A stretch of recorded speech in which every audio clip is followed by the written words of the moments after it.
Garniturchi vashi cho'tki narsa ekan. Klient rosa ko'p chiqdi.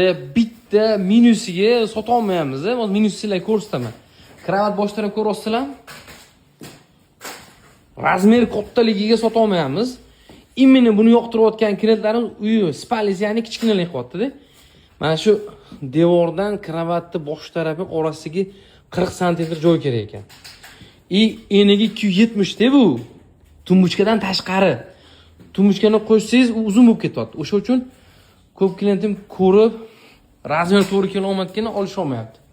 Bu aslida Turkiyaniki ekan.